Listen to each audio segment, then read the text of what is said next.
महानगर में पार्टी के भी अध्यक्ष खुर्शीद जी,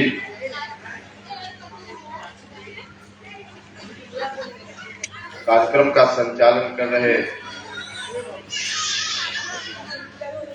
पार्टी के साथी और पटना पश्चिमी के अध्यक्ष राघवेंद्र कुशवाहा जी,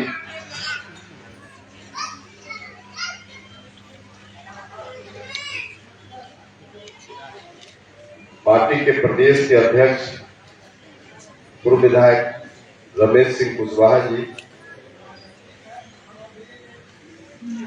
पार्टी के राष्ट्रीय प्रधान महासचिव श्री माधव आनंद जी, पार्टी के राष्ट्रीय उपाध्यक्ष श्री जितेंद्र नाथ पटेल जी, राष्ट्रीय उपाध्यक्ष और पूर्व विधायक डॉक्टर रणविजय सिंह जी, राष्ट्रीय महासचिव और प्रवक्ता फजल इमाम मलिक साहब, राष्ट्रीय महासचिव और प्रवक्ता इंजीनियर शंभुनाथ जी,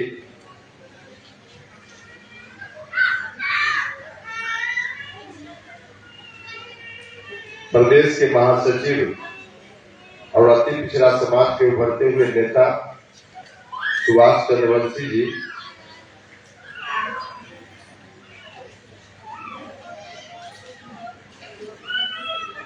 पार्टी के प्रदेश के महासचिव और पटना जिला संगठन के प्रभारी डॉक्टर परमानंद सिंह जी, पार्टी के प्रदेश के उपाध्यक्ष और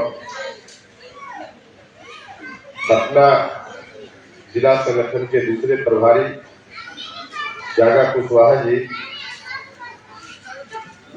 महिला प्रकोष्ठ के अध्यक्ष स्मृति कुमुद जी, प्रदेश के उपाध्यक्ष महिला नेत्री श्रीमती उर्मिला पटेल जी, किसान प्रकोष्ठ के अध्यक्ष ठाकुर धर्मेंद्र सिंह जी, अनुसूचित जनजाति प्रकोष्ठ के अध्यक्ष संतोष गौड़ जी, अति पिछड़ा प्रकोष्ठ के बिहार के अध्यक्ष संतोष गुप्ता जी, अनुसूचित जाति प्रकोष्ठ बिहार के अध्यक्ष अशोक राम जी,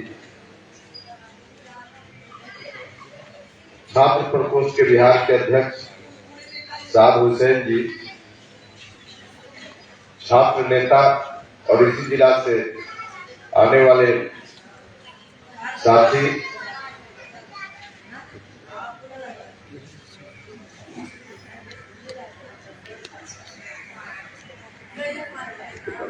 प्रतीक कुशवाहा जी, पार्टी के नेता डॉक्टर निर्मल जी, पार्टी के वरिष्ठ नेता और इसी जिला के साथी बबन यादव जी, पार्टी के नेता नागेंद्र कुशवाहा जी, मोहन यादव जी, डॉक्टर वीरेंद्र दागी जी, अख्तर निहाल साहब, अशोक वर्मा जी, विजय यादव जी, अमरेंद्र कुशवाहा जी, रजनीश गांधी जी, श्रीमती स्मिता रानी कुशवाहा जी, सौरभ सागर जी, प्रमोद सिंह राजपूत जी, पप्पू मेहता जी, शहजाद हुसैन जी, प्रोफेसर अमरेंद्र शर्मा जी, संजय शर्मा जी, रवि कश्यप जी, इंजीनियर हेमंत जी, गुड्डू वर्मा जी, अजय शर्मा जी, प्रोफेसर कमलेश कुमार जी, सुनील कुमार जी, कई पार्टी के महत्वपूर्ण नेता नीचे बैठे हुए हैं। प्रदेश के महासचिव और प्रवक्ता ब्रजेंद्र कुमार पप्पू जी, प्रदेश के महासचिव और प्रवक्ता रामपुकार सिन्हा जी, अंगद कुशवाहा जी, राजेश कुशवाहा जी, योगेंद्र चौहान जी, सुदामा यादव जी, पार्टी के व्यवसायिक प्रकोष्ठ के बिहार के अध्यक्ष अनंत कुमार गुप्ता जी, रफी अहमद खान साहब, चौधरी विनोद निषाद जी, बसंत चौधरी पटेल जी, बैजनाथ शर्मा जी, शेष सम्मानित नेतागण और आप सब लोग जो इस कार्यक्रम में शामिल हैं, भाइयों, मित्रों और मीडिया के बंधुओं,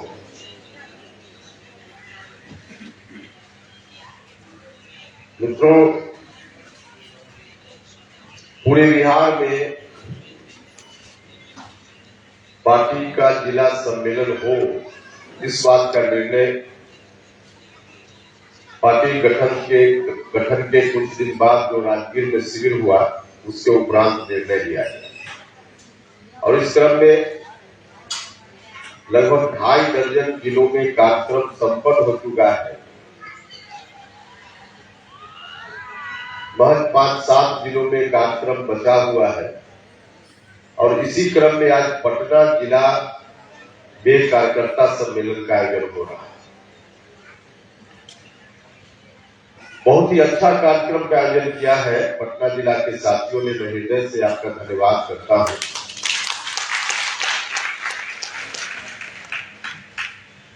धन्यवाद इसलिए भी करता हूं कि आज एक विशेष अवसर पर इस सम्मेलन का आपने आयोजन किया है। आज अमर शहीद जगदेव बाबू को याद करने का भी दिन है, उनकी शहादत का दिन है। और महान शिक्षाविद, भारत के पूर्व राष्ट्रपति डॉक्टर सर्वपल्ली राधाकृष्णन साहब की जयंती भी है और इस अवसर पे पूरा देश आज शिक्षक दिवस भी मना रहा है। तो इस अवसर पे आपने इस कार्यक्रम का आयोजन किया है, यह भी अपने आप में बहुत ही महत्व की बात है। तो मैं सबसे पहले अमर शहीद जगदेव बाबू के चरणों में और डॉक्टर सर्वपल्ली राधाकृष्णन जी के चरणों में अपनी ओर से, आप सभी लोगों की ओर से, पूरी पार्टी की ओर से श्रद्धासुमन अर्पित करता हूं, श्रद्धांजलि अर्पित करता हूं। भाइयों और मित्रों, आप सब लोगों को मालूम है एक विशेष परिस्थिति में पार्टी का गठन हुआ।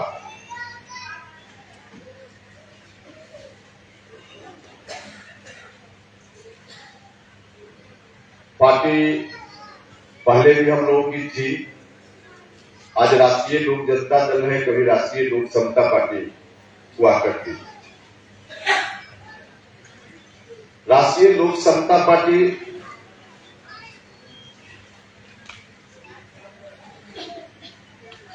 दो 2020 में चुनाव लड़ी थी बिहार में 100 से ज्यादा स्थान पर, और एक अलग गठबंधन हम लोगों ने बनाया था उसमें। जो गठबंधन एनडीए से भी अलग गठबंधन था, महागठबंधन से भी अलग था, तीसरा गठबंधन। और उस तीसरे गठबंधन में हम लोग चुनाव लड़े थे, 2020 विधानसभा का चुनाव।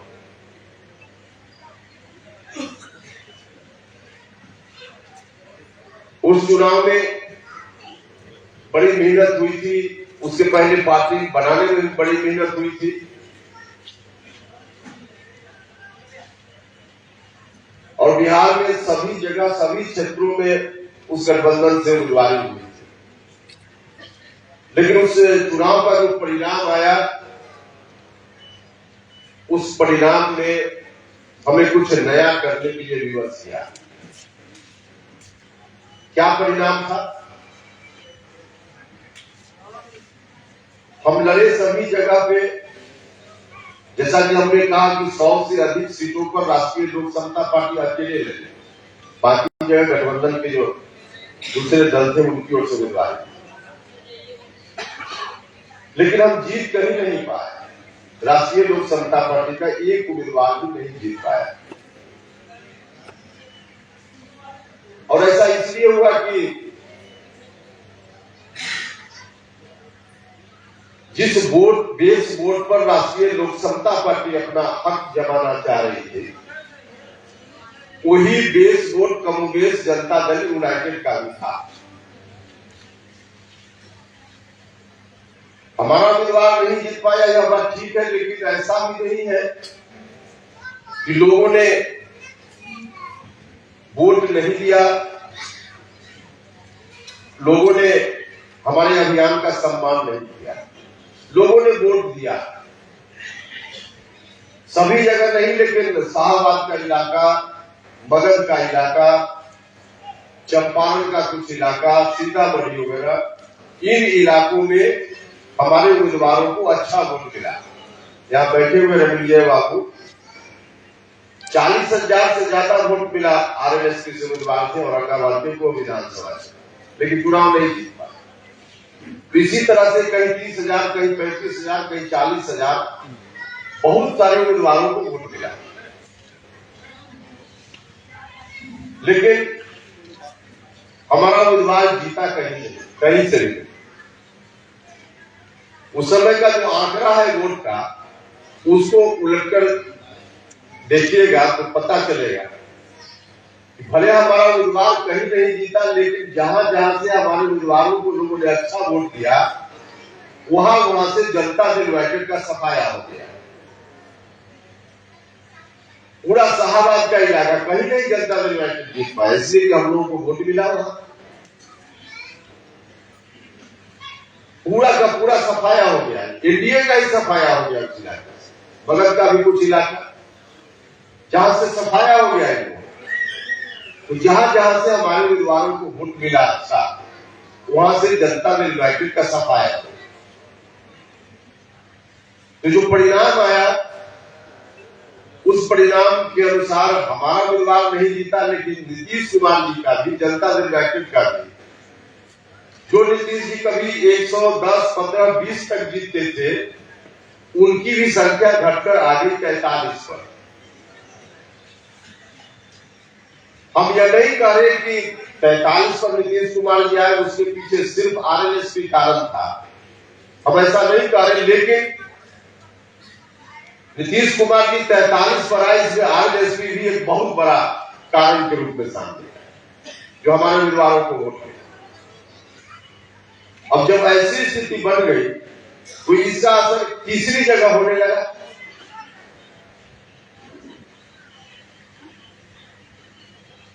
हमारा उम्मीदवार नहीं जीता, नीतीश जी की संख्या 43 तक आ गई, लेकिन एक तीसरी जगह आरजेडी वाले, जो आरजेडी वाले सपना भी देखना छोड़ दिए थे कि शायद हम भविष्य में सत्ता में बिहार में फिर से आ पाएंगे, अब उन लोगों के मन में लड्डू फूटने लगा। उनको लगा कि चलो अभी दोनों लड़ रहा है, तो दोनों की लड़ाई में बिहार में फिर से लालटेन को जलाने में कामयाब हो जाएंगे। तो उनके ऊपर यह असर हुआ और अपना लालटेन लेकर बिहार भर में घूमने लगे। और तब हम और हमारे साथियों ने पटना में बैठकर विमर्श किया कि अब हम लोगों के कारण, हम लोगों की पार्टी के कारण अगर ऐसी स्थिति बिहार में आने की आशंका हो कि लालटेन वाले फिर से बिहार में सत्ता में आ जाएंगे, तब तो कुछ न कुछ हम लोग को विचार करना पड़ेगा। और इसी बीच नीतीश कुमार जी की ओर से पहल हुई। नीतीश कुमार जी ने साफ साफ कहा कि हमको अब आगे नहीं रहना है, और यह बात सिर्फ हमसे ही नहीं, नीतीश जी तो पब्लिक डोमेन में उस वक्त से बोलना शुरू ही कर दिए कि अब कितना दिन रहेंगे, आगे नहीं रहना। तो हमसे भी उन्होंने कहा कि आगे अब नहीं रहना है, अब अलग अलग पार्टी चलाने की क्या जरूरत है, जनता दल यूनाइटेड भी आप ही की पार्टी है, आइए इसको चलाइए। वाकई उनकी इस बात में पूरे तौर पर सच्चाई थी कि जनता दल यूनाइटेड भी हम ही लोगों की बना हुई पार्टी। जितनी मेहनत राष्ट्रीय लोक समता पार्टी को बनाने में हम लोगों ने की थी, उससे थोड़ा भी कम समता पार्टी की शुरुआत से लेकर 2005 तक जनता दल यूनाइटेड को सत्ता में पहुंचाने में प्रॉब्लम नहीं। उस वक्त भी जब 94 में समता पार्टी बनी थी, तब से लेकर लगातार 10-12 साल तक हर तरह से दिन को दिन नहीं समझते थे हम लोग, रात को रात नहीं समझते थे, और नीतीश कुमार जी के नेतृत्व में जंगल राज हटाना है, जंगल राज हटाना है, नीतीश जी को लाना है, हम लोग लगे रहे। तब जाकर नीतीश कुमार जी बिहार में मुख्यमंत्री की कुर्सी पर बैठ पाए।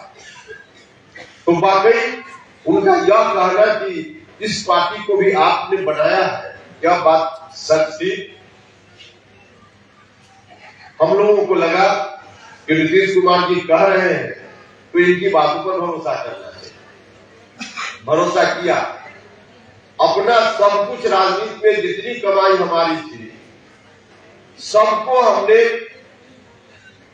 कुर्बान करके, समाप्त करके और नीतीश कुमार जी के साथ जाने का फैसला किया। सब कुछ हम अपना समाप्त करके चले गए।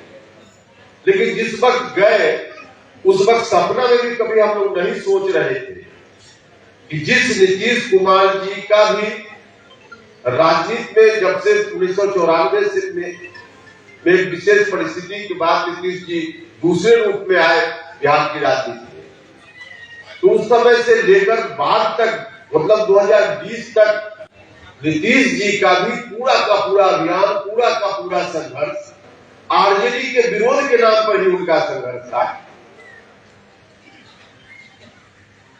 यहां तक कि अंतिम में 2020 में जो अंतिम विधानसभा का चुनाव हुआ, उस चुनाव में भी याद कीजिए नीतीश जी का क्या नारा था। नीतीश जी का नारा था 15 साल बनाम 15 साल। वोट हमको दीजिए, नहीं दीजिएगा तो फिर बड़े भाई आ जाएंगे। तो लगातार आरजेडी का भय दिखाकर और आरजेडी के कुशासन के खिलाफ ये अभियान चलाकर नीतीश जी भी राजनीति करते रहे। तो जो नीतीश कुमार जी इस तरह से राजनीति कर रहे थे, हम लोगों ने कभी सपना में भी नहीं सोचा था कि वही नीतीश कुमार जी सिर के बल खड़ा हो जाएंगे और अपने माथे पर लाल तेल लेकर के निकल पड़ेंगे, आरजेडी जिंदाबाद करने लगे। लेकिन नीतीश जी ने यही किया। अब सीधे तौर पर उन्होंने घोषणा कर दी कि बिहार का अगला नेतृत्व आरजेडी के राजकुमार के हाथ में, मतलब उन्हीं के हाथ में, उसी परिवार के हाथ में जिस परिवार ने बिहार को किस तरह से बर्बाद कर दिया था, क्या आतंक का माहौल बना दिया था, क्या अराजक माहौल था उस वक्त। बिहार भर के लोग तंग थे तबाह से, हत्या, अपहरण, लूट, बलात्कार, रोजमर्रे की घटना। जो व्यापारी वर्ग के लोग बिहार छोड़कर दूसरे राज्य में जाने लगे थे, मजदूरों का पलायन, क्या क्या नहीं हुआ उस वक्त। महिलाएं शाम के बाद घर से निकलती नहीं थी। और नीतीश जी फिर से उसी को बिहार सौंपने की बात करने लगेंगे, हम लोगों ने सपना में भी नहीं सोचा। लेकिन नीतीश जी ने वही किया। और जब नीतीश जी ने वही किया तो पहले तो हमने पार्टी में रहकर बहुत प्रयास किया। मीडिया में उस वक्त बात आ भी रही थी, हमने समझाया नीतीश जी से, कहा कि नीतीश जी ऐसा मत कीजिए, ऐसा कीजिएगा तो सबसे ज्यादा नुकसान आप ही का होगा। सबसे पहले तो पार्टी बर्बाद हो जाएगी, क्योंकि लोग आपके साथ नहीं रहे। हमने उनसे साफ साफ कहा, बहुत खुलकर कहा कि देखिए कुरहनी का विधानसभा उपचुनाव हुआ था, हमने उदाहरण देकर कहा कि इस उदाहरण से नीतीश जी कुछ सोचिए, आगे आने वाले दिनों में कुरहनी और मोकामा का जो उपचुनाव हुआ, हमने कहा, बिल्कुल खुलकर कहा कि नीतीश जी इसका जो परिणाम है उपचुनाव का, उसको देखिए। आगे आने वाले दिनों में जिस रास्ते पर आप चल रहे हैं उस रास्ते पर चलते रहिएगा, तो जो जनता दल यूनाइटेड का बेस वोट है उसमें बाकी लोगों की बात तो छोड़ दीजिए, कुर्मी समाज के लोग भी आपको वोट नहीं देंगे आगे आने वाले दिनों में। क्योंकि कुर्मी लोग भी इसलिए आपको वोट दे रहे हैं कि उनका एक वोट भी लोग देते हैं तो उनको लगता है इससे कि नीतीश कुमार हमारे नेता है, उनका हाथ मजबूत होगा। लेकिन जिस दिन लगेगा उनको कि हमारे एक एक वोट से तेजस्वी यादव का हाथ मजबूत होगा, तो कुर्मी समाज के लोग आपको वोट नहीं देंगे। लेकिन नीतीश जी कुछ भी सुनने के लिए तैयार नहीं थे। जब सुनने के लिए कुछ भी तैयार नहीं थे तो उस परिस्थिति में हमने कहा कि अब आपकी पार्टी है, आप जानिए, इसको बंधक रखना है, आरजेडी के समक्ष रख दीजिए, हम लोग क्या करेंगे, यह आपकी मर्जी। लेकिन अब बिहार को अगर आरजेडी वालों के हाथ में बंधन रखना चाहिएगा, गिरवी रखना चाहिएगा, इसको हम लोग बर्दाश्त नहीं करेंगे। और तब हम लोगों ने फैसला किया, तो भाइयों और मित्रों, हम लोगों के पुराने फैसला की आलोचना बहुत लोग करते हैं, लेकिन राजनीतिक परिस्थिति यही थी, आप सब लोग पार्टी के साथी है, इसलिए अब बात बताना जरूरी है। तो हम लोग फिर से राष्ट्रीय लोक जनता दल का गठन हम लोगों ने किया, और आज की तारीख में राष्ट्रीय लोक जनता दल नाम नया जरूर है, लेकिन नई पार्टी नहीं है। राष्ट्रीय लोक समता पार्टी का ही एक तरह से नया संस्करण राष्ट्रीय लोक जनता दल है। और सिर्फ उस पार्टी का नया संस्करण ही नहीं, जनता दल यूनाइटेड जो नीतीश कुमार जी के नेतृत्व वाली पार्टी है, उस पार्टी का भी विकल्प आगे आने वाले दिनों में इसी पार्टी को बनना है, राष्ट्रीय लोक जनता दल, क्योंकि वह पार्टी अब धीरे धीरे समाप्ति की ओर बढ़ रही, वह पार्टी नहीं बचने वाली। देखिए, उस पार्टी में जो बेस वोट है उनके नहीं रहने का कारण तो साफ साफ स्पष्ट है, और जो नेता है, कार्यकर्ता है, हमारे लिए भी पुरानी पार्टी है, इससे बहुत सारे लोग तो व्यक्तिगत रूप से संबंध वाले, अधिकांश लोगों से हम लोगों की बात होती है, और बहुत सारे लोग उसमें रोज कहते रहते कि अभी सत्ता में है, बोर्ड निगम का गठन हो रहा है, उस दिन और रहने दीजिए, कहीं बोर्ड में मेंबर बन जाए, कहीं कुछ बन जाए, तो इस लोग से कुछ लोग वहां बचे हुए हैं, बाकी वहां कोई नहीं रहने वाला। और जो नेता लोग हैं, बड़े नेता, छोटे कार्यकर्ताओं की बात छोड़ दीजिए, बोर्ड निगम में उनको जगह चाहिए, इसलिए लोग वहां अभी है। जो बड़े नेता, एमएलए, एमपी, माननीय मंत्री, उन लोगों ने कहीं न कहीं किसी न किसी दूसरी पार्टी से अपना कनेक्शन लगाकर रखा है, अपना ठिकाना सब लोगों ने ढूंढ लिया है। कुछ लोग हमसे भी संपर्क में है, कुछ लोग और बाकी जगह संपर्क में है, सब लोगों ने कहीं न कहीं अपना ठिकाना ढूंढ कर रखा है, क्योंकि उनको मालूम है कि जनता दल यूनाइटेड की नाव पर सवार होकर चुनाव की बैतरनी पार करना संभव नहीं है। तो जिस वक्त पूरे तौर पे नाव डूबने लगेगी, उस समय छलांग लगाकर जिनको जहां जाना होगा चले जाएंगे, लेकिन जेडीयू में अब आगे कोई नहीं जाने वाला है। तो जनता दल यूनाइटेड बर्बाद पार्टी, हमने तो बार बार कहा है नीतीश जी अब खाली डब्बा लेके घूमते रहिए देश भर, खाली डब्बा है, माल बिल्कुल खत्म है उससे। तो ऐसी स्थिति में जनता दल यूनाइटेड जब समाप्ति के कगार पर है, तो जनता दल यूनाइटेड समाज में जिस रूप में काम करता था, उस रूप में काम करने वाली कोई पार्टी तो चाहिए, क्योंकि बड़ी अहमियत थी जनता दल यूनाइटेड, और तभी लोगों ने आशीर्वाद दिया था इस पार्टी को। अहमियत इस रूप में थी कि जो आरजेडी वाले लोग हैं, आरजेडी वाले लोग चाहे शुरुआती दौर में हो, बीच में हो या अब, इन लोगों की आदत में कुछ बदलाव होगा ऐसा कभी संभव ही नहीं। कहने के लिए कभी कभी लोग बोलते होंगे कि अब हम बदल गए, लेकिन बदलने वाले नहीं है, आदतन मजबूर लोग हैं।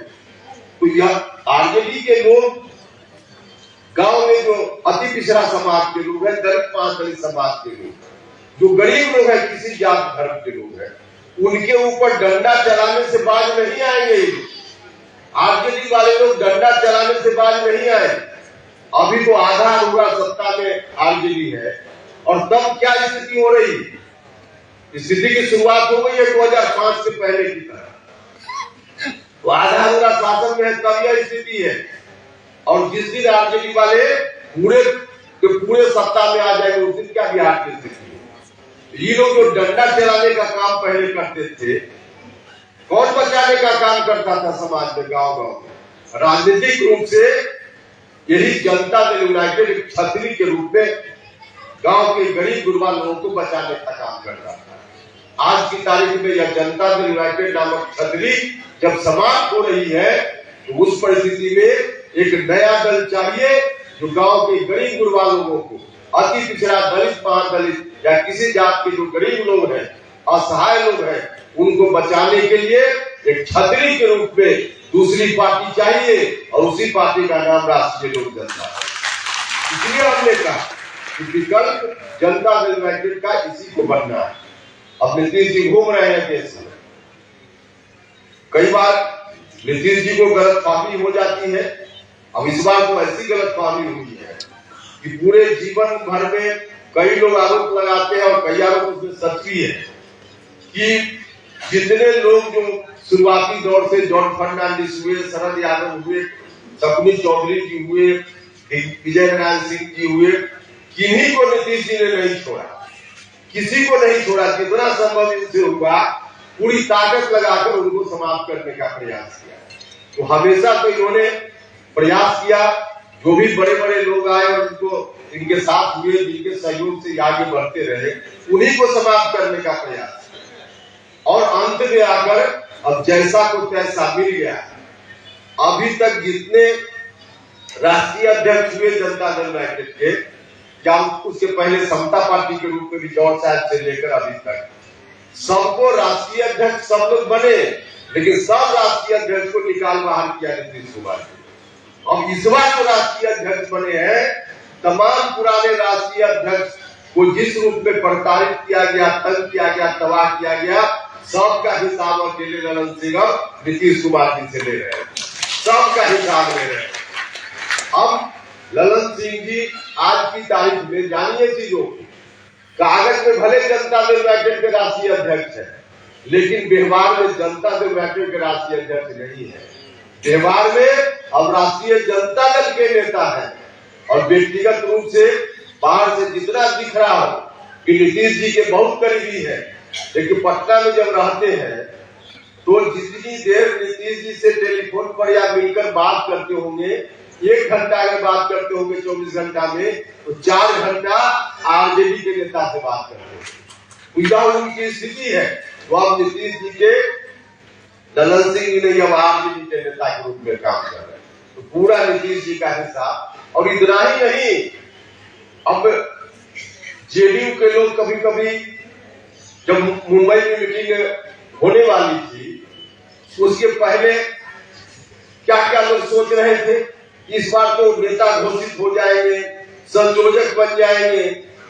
अरे भैया, जेडीयू के लोग नेता बन जाएंगे, संयोजक हो जाएंगे, और वह भी लालू यादव इस काम में नीतीश कुमार का साथ देंगे, या कभी हो सकता है? लालू जी नीतीश जी के साथ अभी दोस्ती उन्होंने बनाई है, कोई नीतीश कुमार जी की राजनीति को आगे बढ़ाने के लिए नहीं, बल्कि अपने बेटा को मुख्यमंत्री बिहार का हम कैसे बना दे, इस बात के लिए हुई है, और कुछ नहीं। और जितना चलेगा उतना लालू जी नीतीश कुमार जी को बर्बाद करने में लगे। यह बात बिल्कुल सच है, क्योंकि उनको मालूम है। और रात में जब कभी कभी सोते होंगे, आप कल्पना कीजिए ना, आज जो लालू जी की स्थिति है कि एक विधानसभा का चुनाव भी संवैधानिक रूप से नहीं लड़ सकते हैं, और इस अधिकार से भी वंचित हो गए, और कभी जेल में और कभी बाहर, यह जो इनकी स्थिति हो गई, पूरे परिवार के लोगों का मुकदमा में ना, यह सारी स्थिति के पीछे सबसे ज्यादा कौन है? सबसे ज्यादा नीतीश कुमार जी, सबसे ज्यादा नीतीश कुमार जी। नीतीश कुमार जी ने ही 1994 से संघर्ष करके इनको गद्दी से उतारा और इस स्थिति में लालू जी को पहुंचाया। तो लालू जी भी सपना में सोचते होंगे, अब ऊंट पहाड़ के नीचे आया, अब ऊंट पहाड़ के नीचे आया। तो जितना चलेगा इनका, अब तो बोल भी रहे हैं ना, मुंबई में कहा कि राहुल गांधी जी, हम सब लोग मिलकर आपको मजबूत करेंगे, नीतीश जी का नाम तक नहीं लिया। और पटना में कहा कि आप दुल्हा है, हम लोग बाराती है। तो अब कहां उसमें कोई सवाल उठता है? नीतीश जी की कोई दाल नहीं गलने वाली। और नीतीश जी ने हम इसके लिए लालू जी को नहीं दोष दे रहे, लालू जी की जो प्रकृति है और उनका जो भुगते हैं उसके हिसाब से, अनुभव है उसके हिसाब से एक्ट करेंगे, मानव का स्वभाव। उनका दोष नहीं, दोष सिर्फ और सिर्फ किसी का है, तो नीतीश कुमार जी का है। अपने पैर में जो कहा जाता है कि कुल्हाड़ी खुद ही मार ली किसी ने, तो नीतीश जी ने अपने पैर में खुद ही कुल्हाड़ी मार ली है। देखिए, आज प्रधानमंत्री बनने का ख्वाब कहीं देखा जा रहा हो अलग बात है, लेकिन सबसे पहले जब जनता दल यूनाइटेड में हम आए थे, तो जनता दल यूनाइटेड में सबसे पहले किसी एक नेता ने अगर कहा था कि नीतीश कुमार जी पीएम मटेरियल है, तो किसने कहा था? और किसी ने नहीं। उपेंद्र कुशवाहा ने सबसे पहली बार कहा कि नीतीश कुमार जी पीएम मटेरियल है। लेकिन साथ साथ हमने यह भी कहा था उस समय कि नीतीश जी पीएम मटेरियल है, लेकिन इस काम के लिए जनता दल यूनाइटेड को बिहार में नंबर 1 की पार्टी बनाना पड़ेगा। हम उस समय समझते थे कि नंबर 1 की पार्टी बना ले। वास्तव में नीतीश जी अगर ठीक ठाक रास्ते पर रहते तो जनता दल यूनाइटेड मजबूत पार्टी बन सकती थी, नंबर 1 की पार्टी बन सकती थी, और तब बिहार भर में उसका झंडा लेकर नीतीश कुमार जी को बाहर उनकी राजनीति को मजबूत करने का काम हो सकता। लेकिन आज की तारीख में इनकी खुद की पार्टी बर्बाद, आरजेडी जिसके साथ दोस्ती, उनका यह रवैया। अच्छा, भूल गए हैं क्या लोग? यही आरजेडी के लोग अभी महागठबंधन बनने के बाद न, यही आरजेडी के लोग क्या क्या इनको विशेषण देते रहे। भिखमंगा है नीतीश कुमार, बेशरम है नीतीश कुमार, यही आरजेडी के लोग प्रधानमंत्री बनाएंगे इनको। कहीं से नीतीश जी का यह जो ख्वाब है, यह ख्वाब पूरा हो सकता था अगर लालू जी के साथ नहीं गए होते नीतीश जी, तब यह ख्वाब पूरा हो सकता था। एक बड़ा अवसर नीतीश जी ने स्वयं खो दिया है, अपने पैर में कुल्हाड़ी मार ली है। अब तो कहीं से सवाल ही नहीं उठता है। अब धीरे धीरे उनकी राजनीति समाप्त होगी, आगे बढ़ेगी, इसका कहीं से तो प्रश्न ही नहीं उठता। देख रहे तमाम विभाग की क्या स्थिति हो रही, क्या स्थिति हो रही। आज हम शिक्षक दिवस भी मना रहे हैं। क्या स्थिति है शिक्षा विभाग की? क्या स्थिति है शिक्षा विभाग? कभी यह आदेश, कभी वह आदेश। अभी कुछ दिन पहले एक आदेश हुआ और फिर से कल उस आदेश को उलटना पड़ा। तो हमेशा अब इस शिक्षा जैसे विभाग में जब यह स्थिति है, देखिए हम लोग तो शिक्षा सुधार की बात जब भारत सरकार में हम मंत्री थे उस समय से इस अभियान को हमने शुरू किया था 17-18 में, शिक्षा में सुधार के लिए। क्योंकि वास्तव में नीतीश जी ने बहुत सारे विभाग में अच्छा काम किया, लेकिन शिक्षा विभाग, स्वास्थ्य विभाग, जो गांव के गरीब लोगों से सीधे जुड़ा हुआ है, गांव के गरीब लोगों के बच्चों के भविष्य से जुड़ा हुआ है, वहाँ कुछ है क्या? कुछ भी नहीं है। पूरे तौर पे शिक्षा बिहार की चौपट है। तो हम लोगों ने उस समय शुरू किया और उस वक्त हमने कहा था, आज भी नीतीश जी ने निर्णय लिया कि बीपीएससी से हम शिक्षकों को बहाल करेंगे, जिसके चलते शिक्षक लोग या अभ्यर्थी लोग आज परेशान हैं। यही बात हमने 17 में कही थी कि जो बहाली की प्रक्रिया है नीतीश जी, उस प्रक्रिया के रहते शिक्षा स्कूल में अच्छी हो, क्वालिटी ठीक हो, या हो ही नहीं सकता। हमारा जो मांग पत्र उस समय का उलट कर कोई आदमी देख सकता है, उसमें हमने साफ साफ कहा था कि शिक्षकों की वर्तमान जो बहाली की प्रक्रिया है उसको हटाइए और उसकी जगह बीपीएससी या इस तरह का कोई दूसरा आयोग बनाकर शिक्षकों को बहाल कीजिए। उस वक्त हमने कहा था, उस वक्त अगर यह काम हो गया होता तो इतने दिनों में क्वालिटी स्कूल में ठीक नहीं होने के कारण जो बच्चों का भविष्य बर्बाद हुआ, वह भविष्य भी बर्बाद नहीं होता, और जो अभ्यर्थी लोग आज परेशान है, ये परेशान भी नहीं होते। क्योंकि इनकी परेशानी तो कम हो गई ना जब ये सीटी पास कर लिया इन लोगों ने, जब बीएड कर लिया इन लोगों ने, और जब हुआ कि अब ज्वाइनिंग लेटर मिलेगा और तब जाकर कहा जाए कि जाइए परीक्षा दीजिए। तो इनकी परेशानी तो इसके कारण से हो गई। अगर 17-18 में निर्णय हो गया होता तो इनके सामने भी कोई परेशानी नहीं होती, शिक्षा की व्यवस्था भी अच्छी हो जाती, क्वालिटी भी अच्छी हो जाती। तो इतने दिनों के बाद अब इस तरह के निर्णय हो रहे हैं जिसका कोई मतलब नहीं। तो भाइयों और मित्रों, अब शिक्षा का मामला, स्वास्थ्य का मामला, हर तरह से आगे आने वाले दिनों गांव के गरीब लोगों के लिए अगर कुछ करने की बात है तो ईमानदारी से लोगों के बीच जाइए। लोगों का भरोसा अगर किसी पार्टी के ऊपर है कि कार्यों के लिए, तो उस पार्टी का नाम राष्ट्रीय लोक जनता है। क्योंकि हम लोगों ने आज नहीं, सारी बातों की चर्चा तो पहले से करते रहे। तो इन सारे कार्यों को करना है और आज हम जगदेव बाबू को याद करते हैं तो सामाजिक न्याय की ताकत को भी मजबूत करने की जरूरत है। इस बात की भी प्रेरणा हम लोगों को मिलती है ताकि समाज में किसी भी वर्ग के लोग हो, सब लोगों को विकास का, आगे बढ़ने का बराबर का अवसर मिल सके। तो इस बात का भी संकल्प हम लोग को आज की तारीख में लेना चाहिए। तो आप सब लोगों से यही आग्रह है कि सब लोग मिलकर पार्टी की मजबूती के लिए गांव-गांव में जाइए, गांव-गांव में जाइए। इस बार हम देख रहे हैं राष्ट्रीय लोक समता पार्टी खास करके पटना जिला में जिस रूप में नहीं खड़ी हुई थी लगभग 8-10 वर्षों में, उससे ज्यादा मजबूत स्थिति में आज राष्ट्रीय लोक जनता दल इस जिला में है, इस जिला में है।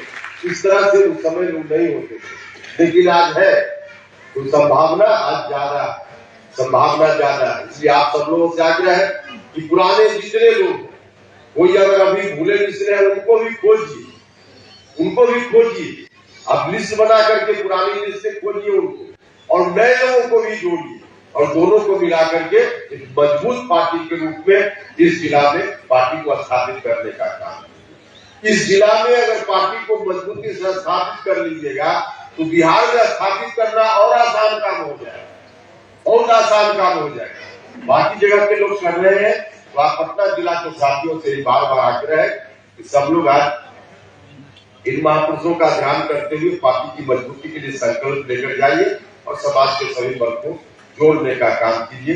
यही आज सम्मेलन के अवसर पे मुझको कहना था। इन्हीं शब्दों के साथ फिर से एक बार अमर शहीद जगदेव बाबू के चरणों में और डॉक्टर सर्वपल्ली राधाकृष्णन साहब के चरणों में श्रद्धा सुमन अर्पित करता हूँ और आप सब लोगों का बहुत बहुत धन्यवाद करते हुए अपनी बात समाप्त